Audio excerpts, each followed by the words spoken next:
Última lección del discipulado. La seguridad de salvación. Si te diste cuenta, saqué 9 tenidas o 10, no recuerdo cuántas lecciones van, diferentes. Así que no te confundas porque siempre salgo con la pizarrita de fondo. Comenzamos. Tomamos Romanos 8, del 35, el 36 y el 38 y el 39, porque el 37 fue la lección anterior. Veamos, la última lección dice: la seguridad de salvación, nuestro eterno tesoro en Cristo. Gran verdad, la salvación se te da y sostiene por Dios sin tu intervención. Salmos 3, 8, Efesios 2, del 8 al 9. Si llegaste a este punto del discipulado, te felicito por no ser un intelectual perseverante, sino un hijo de Dios que persevera en conocer más de su Creador, Salvador, Padre y Guía. Isaías 26, 3 y 4, 1 Timoteo 4, 16. Porción de estudio. Sí, vamos directo a la porción de estudio. El versículo 35. ¿Quién? Y no qué. Porque el primer listado de conceptos no son cosas que vengan del aire, sino de terceros. Alguien nos atribulará, alguien nos perseguirá, etc. Amor, en este versículo, del griego ágape, del amor a Dios en la obra de Cristo hecha para salvación, Juan 3:16.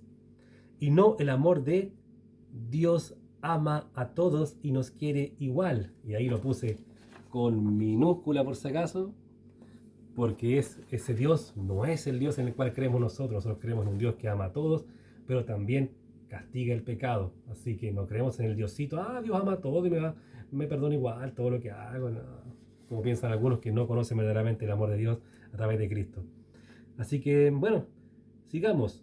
Vamos a describir aquí, recuerden, leer el versículo 35, pausan y ahora vamos todos juntos.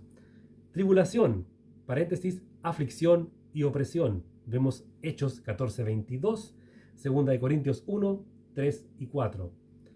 Angustia, ahogamiento también. Marcos 14:34, 2 Corintios, no, perdón. Juan 16:33, ahí está, perdón. Repito, angustia, paréntesis, ahogamiento. Marcos 14:34, Juan 16:33. Los sinónimos que pongo es porque son de la palabra griega, del original griego, y los otros significados o acepciones. Ahí está. Persecución, Juan 15, del 18 al 20, Hechos 8, del 1 al 3, Hechos 9, 23 al 25. Hambre, desnudez, Salmo 37:25, Mateo 6:33, Lucas 15, del 14 al 19, Filipenses 4, del 12 al 13. Peligro, Lucas 4, del 16 al 30, Juan del 17:15. Espada, Mateo 10, 34 al 39. Cuando se cae en uno de estos conceptos, no es que el Señor no cumple su palabra, sino que es, 1. El Señor usándolo como método para llamar a su presencia, como por ejemplo las piedras contra Esteban. Claro, si ustedes dicen, pero ¿cómo? Alguien dice aquí esto, pero resulta que le llegó una espada, murió, etcétera. Claro, pero es la forma de que el Señor ya lo usa para venir a su presencia ya. Él sabrá por qué permite ese método para ir ya salir de acá de la tierra y rumbo a la morada celestial. Segundo, por propósitos o también por castigos terrenales contra el creyente. En lo primero tenemos a Pablo y su proceso de, por ejemplo, Filipenses 4, 12 y 13, que esa hambre que pasó lo llevó a después decir, ya estoy preparado para resistir hambre, para resistir abundancia, porque todo lo puedo en Cristo que me fortalece, que es Filipenses 4, del 12 al 13. Ahí es por propósito, por si usted dice, pero ¿cómo? Pero aún así ve que eso no te aleja del Señor, si esa es la principal de este versículo 35. Luego tenemos Salmos 55, 22, Mateo 5, del 39 al 44, Mateo 5, 39 y el versículo 44, Romanos 12, del 19 al 20, sobre cómo debemos reaccionar ante nuestros opresores. Interesante. Ahora pasamos al 36. Pausa, leo y vuelvo. Aquí citan un versículo del Salmo 44:22. Se recomienda leer completo este salmo para entender por qué fue incluida esta cita acá, donde claramente se nos recuerda que al seguir a Cristo ya no somos considerados del sistema de este mundo. Juan 18:36, 1 de Pedro 2, del 11 al 12. Pero sí nos verán como enemigos, similar a la Feria de la Vanidad del libro El progreso del peregrino de John Bunyan. Lo quise incluir acá porque para los creyentes nuevos es ideal leer este libro, El progreso del peregrino.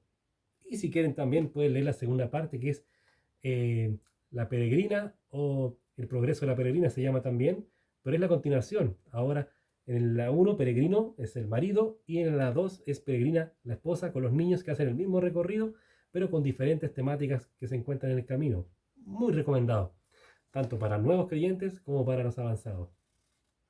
Seguimos. Mundo. En las iglesias o en la Biblia nombramos esta palabra, pero pocas veces para referirnos a lo que se entiende como planeta Tierra, sino al sistema de pecado que gobierna el mundo. Este hay que dejárselo claro a los muchachos cuando comienzan en Cristo, ¿eh?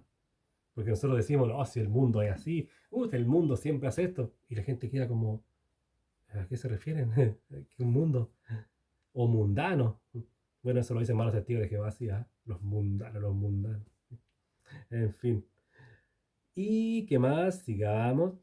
Ovejas de matadero. Indudablemente nos lleva al llamado Evangelio del Antiguo Testamento, o sea, Isaías 53, donde nuestro Señor, por voluntad propia, fue llevado así a la muerte, como una oveja de matadero, porque no habló nada para impedir ser llevado a la cruz. Veamos. En la Biblia vemos cómo Saulo perseguía a la iglesia, Hechos 9, del 1 al 2, porque pensaba que era el camino errado o hereje de seguir a Dios. Exactamente, decía, ves, los herejes cristianos que se creen con Jesús. Y el matar cristianos era divinamente correcto para él y otros errados de la época.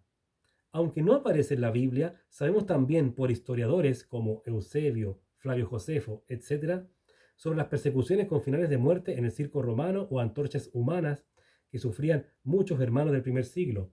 Les recomiendo ver la película Pablo, el apóstol de Jesús. Muy buena, salió hace unos 4 o 5 años atrás, si no me equivoco. Muy buena, muy buena. Ahí se pueden ver este tipo de historia. Cuidado, si nos decimos cristianos y jamás tenemos algunas de las problemáticas ya mencionadas. Esto es ser lo que se conoce como cristiano de las secretas. Lucas 6:26, exactamente. Si tú eres un hijo de Dios y nunca tienes pruebas, nunca tienes problemas, estás bien con todo el mundo, es porque a lo mejor ni siquiera eres cristiano o eres un cristiano, pero muy, muy tibio, vamos a decir, frío. Entonces, Satanás no te va a hacer nada, pues ¿y qué? Si no te mueves, ni predicas, ni evangelizas, ni te congregas casi, ¿qué te va a molestar el diablo? Cero prueba y cero aflicción vas a pasar. Preocúpate, preocúpate, ve primeramente tu salvación. Ah, no, si eres así, soy salvo. Ah, pero entonces no tienes prueba. Es porque nunca has aumentado tu fe. Te has quedado con un talento que se te dio y no lo has multiplicado en el reino. Ojo. Vamos al versículo 38, penúltimo versículo de este discipulado que ya se acaba. Este versículo y el siguiente, más Juan 10 del 28 al 29, Filipenses 1, 6 y un gran etcétera, nos garantizan que nuestra salvación está segura y no la perdemos. Igual, recordamos que esto no es un permiso para pecar, como mal entienden algunos, ni algo para que sobreabunde la gracia. Romanos 5, 19 al 6, 14. La muerte, la vida. El que ha entendido completamente al Cristo de Juan 14, 6, puede, como Pablo, vivir con la consigna de Filipenses 1, del 20 al 23, y 1 Corintios 10, 31. Exactamente. Ángeles están para protegernos. Hechos 12, 7, Hebreos 1, 14. Excepto los ángeles caídos que siguieron la rebelión de Satanás. Isaías 14, del 2 al 14, Ezequiel 28, del 12 al 19, Apocalipsis 12, del 7 al 9. Aunque igual se someten a las órdenes de Dios. 1 Samuel 16, 14. Recordemos, un angelito, un demonio por ahí que estuvo a las órdenes del Señor. Ponlo en comentarios si te acuerdas. Principados, división de huestes satánicas. ¿Modo de combatirlas? Bueno, tenemos Colosenses 2:15, Efesios 6 del 10 al 18. Presente. Debemos tener presente lo que el Señor ya ha hecho en nuestras vidas desde la salvación y ver lo que ha hecho en la Biblia, Romanos 15, 4, para recordar lo que el Señor puede hacer día a día en la vida de cada creyente y en la comunión de la iglesia. El porvenir. La Biblia habla sobre eventos y juicios futuros, según Timoteo 3, Judas 6, y del reino, la nueva Jerusalén, el milenio, y también está llena de las frases no temas, no desmayes, etc., las cuales te animarán y guiarán en decisiones futuras. Aquí se aplica el mismo consejo del párrafo anterior, o por si acaso, estar viendo las cosas que el Señor ya ha hecho en la Escritura o ya ha hecho en nuestras vidas también. Vamos ahora al último versículo, el 39. Amor de Dios. Aquí cambia de Cristo a Dios, pero el término amor sigue proveniendo del griego ágape, por lo que sigue haciendo referencia a la deidad de Jesús. Recordamos una vez más que no es por mi obrar o buena conducta lo que provoca una relación con Dios, es el haber reconocido que mi pecado me apartaba de una eternidad con Él. Pero Jesucristo ya cortó esa distancia entre Dios y la humanidad, teniendo una muerte sustitutiva por nosotros en la cruz. Lo alto, ninguna aflicción que veamos como de parte de algo más alto o superior a nosotros nos dañará, porque el Señor nos recuerda que Él es el único omnipotente en ubicación celestial, el Altísimo por sobre todo lo que nosotros tenemos por sublime. Salmo 139, 8, parte A, Mateo 6, 9 al 10. Lo profundo. Nada que venga de Satanás y sus secuaces, que ya tienen su lugar en el Seol o el Hades, como quieras decirle, podrá ponernos fuera del radar y comunión con el Señor. Sus ataques nos harán el daño humano quizás, pero no el daño celestial. Hay que tener claro, sí, que no todo daño o tentación provienen de ellos. Ojo, no existe el espíritu de gula, el demonio de flojera, etc. No, no, no. Veamos, Salmo 139, 8, parte B. Isaías 54, 17. Mateo 25, 41. Marcos 5, 9. Cosa creada. La creación fue hecha por nuestro Señor en 6 días. Génesis 2, 2. Isaías 43, 6, 7. Y también 44, 24. Romanos 11, 36. Y subsiste a través de Jesucristo. Salmo 119, 90. Juan 1, 3. Colosenses 1, 16 al 17. Hebreos 1, del 1 al 4. Por lo cual, recordando esta verdad, como hijos de Dios, la podemos usar como promesa y escudo contra toda aflicción o ataque provocado por algo creado. El Señor tiene en sus manos la vida y la muerte, por lo que Él nos puede fortalecer para que vivamos bien esta lucha. O bien puede matar aquello que nos está provocando molestias. 1 Samuel 2, del 6 al 8. Conclusiones, queridos hermanos, las últimas de este discipulado.